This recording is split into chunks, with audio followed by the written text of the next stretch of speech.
Bonjour. Bonjour. Vous défendez l'accès aux origines, notamment pour les enfants nés par procréation médicalement assistée avec don de gamètes, ce qui est votre cas. Mercredi, l'agence de biomédecine a lancé une campagne à la fois pour recruter de nouveaux donneurs et donneuses et rassurer. Parce qu'entre l'élargissement de la PMA aux couples de femmes et aux femmes seules et la levée future de l'anonymat des donneurs, on s'inquiète pour les stocks de spermatozoïdes et d'ovocytes. Avant d'en parler, il y a quand même un chiffre sur lequel on voulait revenir, c'est 317, le nombre de donneurs de spermatozoïdes en 2019. Le don de sperme ne marche pas très bien. Comment on l'explique ? En fait, il y a eu des années où ça fonctionnait bien, dans le sens où la demande, c'est à peu près 400 demandes par an. Et plutôt, 3000 demandes par an, Oui. et à peu près entre 300 et 400 donneurs qui donnent. Et avec chaque donneur, on peut générer 10 enfants. D'accord. Voilà. Mais ça reste assez peu quand même. Là, la demande va augmenter. Oui. OK. Sauf que ça fait plus d'un demi-siècle que la PMA avec un donneur existe. Et il y a tout un tas de donneurs ouverts, notamment, qu'on n'a jamais recrutés. Un donneur ouvert, c'est un donneur qui accepte de se faire connaître 18 ans plus tard, D'accord. de divulguer son identité ou ses informations médicales ou ses informations non identifiantes. Pourquoi n'ont-ils jamais été recrutés ? Parce que la politique, ce sont des principes, et que le principe jusqu'à maintenant, c'était l'anonymat total, absolu et à D'accord. perpétuité. Voilà. Donc là, la loi est en train de changer, et donc dans un an, donc en septembre 2022, dès maintenant, c'est possible de recruter des donneurs ouverts. Mais on va y revenir à ça. Mais est-ce oui. que ça ne tient qu'à ça ? Parce que cette campagne, par exemple, qui est diffusée en ce moment, elle dit merci de permettre de donner la vie. On valorise davantage le don de gamètes. Est-ce qu'il est assez valorisé ? Est-ce qu'il faudrait aussi, par exemple, le rémunérer en France à nouveau ? À titre personnel, je ne pense pas que ce soit important de rémunérer le don. Pourquoi ? Parce qu'il y a déjà un bénéfice personnel, un bénéfice secondaire, comme disent certains psys, au fait de donner. Quand on donne, on a une satisfaction considérable de faire un acte extrêmement solidaire. On permet à un couple qui veut devenir parent de le devenir. Et ça, c'est déjà pas mal. Et est-ce que vous avez le sentiment que c'est assez valorisé ? Moi, j'ai le sentiment qu'il faudrait libérer un petit peu les conditions du don. Il faudrait que ce soit plus facile pour les donneurs de donner. J'aimerais bien voir des camionnettes, comme pour le don du sang, se balader près des plages et recruter des donneurs. C'est tout à fait possible. Quand on sait, par exemple, là, la demande va doubler. Ça veut dire qu'il faut qu'on ait 2 fois plus de donneurs. On parle de 400 donneurs, donc il faudrait passer à 800. Oui, parce qu'effectivement, 3500 demandes supplémentaires selon le ministère de la Santé déjà cette année, Voilà, en c'est raison cohérent. notamment de l'élargissement de la PMA aux couples de femmes et aux femmes seules. Voilà, donc non seulement il faudrait que le recrutement soit un petit peu plus simple, et puis les conditions d'attribution des donneurs sont extrêmement rigoureuses. Je vous explique pourquoi.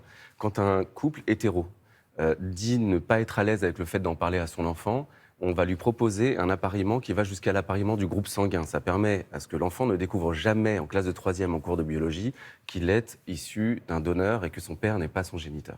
Donc peut-être qu'il faut aussi faire évoluer les mentalités et bien expliquer aux parents que c'est bien vous les parents, que les géniteurs, ce sont bien les géniteurs, mais que ça ne deviendra pas leur enfant. C'est leur progéniture, mais ils ont transmis leurs gènes, mais en fait, ces enfants ont déjà des parents. Et ça, c'est un peu le sens ça. aussi de cette campagne d'information qui est destinée, on le disait, à rassurer les futurs donneurs, peut-être les anciens aussi, puisqu'on en parlait à partir de 2022, septembre 2022. Les donneurs devront accepter que leur identité puisse un jour être révélée à l'enfant né de ce don. Ça constitue, selon les derniers sondages, un frein pour un tiers des donneurs potentiels.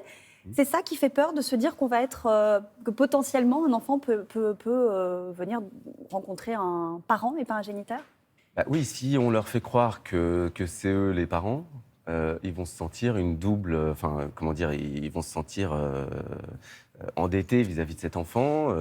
Mais il faut leur expliquer qu'il y a une différence entre un parent et un donneur. Et vous savez, c'est intéressant parce que j'ai un cadre des hôpitaux français qui m'appelle, qui me dit « j'ai été donneur dans les années 80 ». Qu'est-ce que je peux faire ? Je sais que la loi va changer. Je dis oui, c'est dans un an.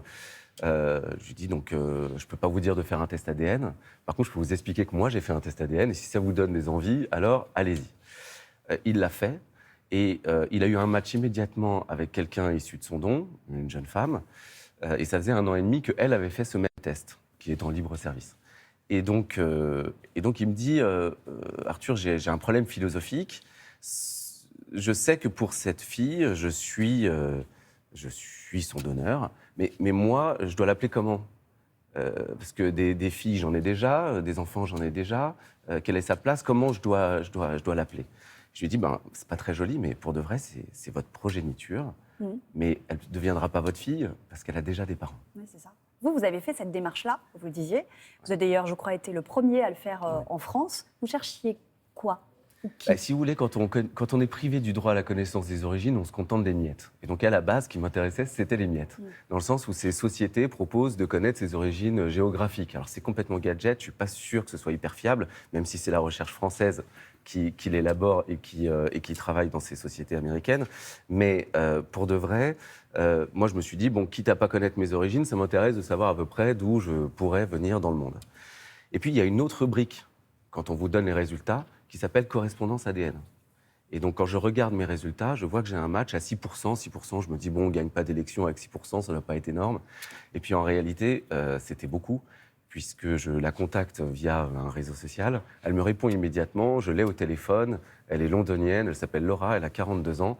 Je lui apprends que je suis issu d'un donneur et elle trouve absolument génial qu'il y ait un donneur dans sa famille. Et elle cherche à tout prix à savoir qui c'est. Le lendemain, à 11h, je reçois un message. Elle me dit, je sais qui est ton père biologique. Moi, je ne dis pas père biologique, mais après, chacun dit comme il veut. Et appelle-moi maintenant. Donc, je l'ai appelé tout de suite. Ouais. Et donc, en 12 heures, j'ai eu un prénom, un nom, et j'avais pu accéder à mes origines. Des réponses, donc des réponses et des clés. Voilà. Là où il y a un axe d'amélioration, c'est quand même que dans cette loi de bioéthique, les donneurs d'avant peuvent refuser.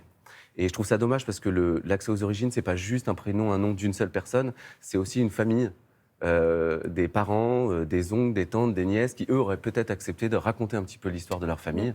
Moi, je découvre que le père de mon donneur était pupille de l'État, résistant communiste, et ça m'a fait du bien de le savoir. Merci beaucoup pour ce témoignage. Merci d'avoir été avec nous ce matin. Merci à vous.